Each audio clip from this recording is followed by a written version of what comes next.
ke da ni ko ƙalilan wani daban can ke ka baiwa zuci. Dole na bari masu bakin halin waka gwada min har abada ba dalilin da zai sa in sake baka gurbin zuciya. Wannan ya nuna masu halin batulci kar kai mara kai kuskure ba mai salon ko bayanan da za su wanke zuciya. Na yi takaici gare ki na yi butulci, kin ban aminci da ƙauna har da karamci, amma na ƙi duba gare ki na gane azaba.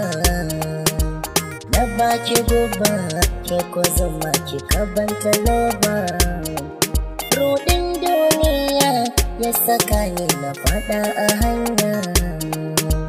Wata yarinya a TikTok daban soyayya, sai da na barki daga baya ta takan birki. Ta ce aure take ita TikTok ta rike mataki duniya. Na yi tuba kan sau laifin da na yi ki yafe min, don Allah kar ki kyalan ki je ga wani ki kara ban dama daya. Zance kake yi ko in ce bilayi kake yi, Allah ya yi min sauyi wanda ya fi kakken hali da yayi. Ƙauna ta ka kyale ka je ga wata karna ta sirri, wacce ta kulle ka dogare da kuma na sirri.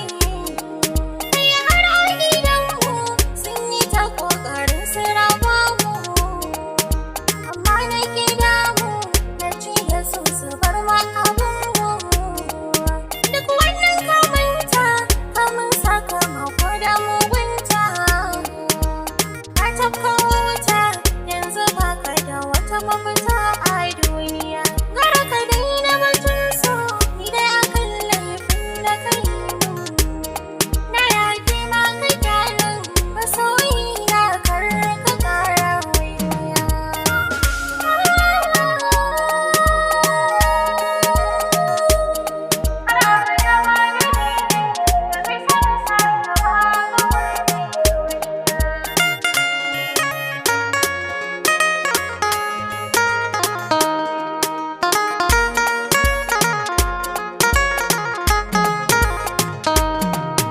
Nasiya zama dan ma da sauki kayi na dama, hanyar da ka kama ba ta da kyau kaga alama.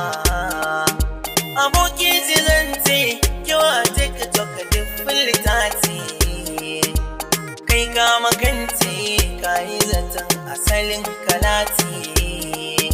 Ka bar mai albarka ka je ga kwashe ka dauka, ni kai min barka rabon da ka aji na dauka.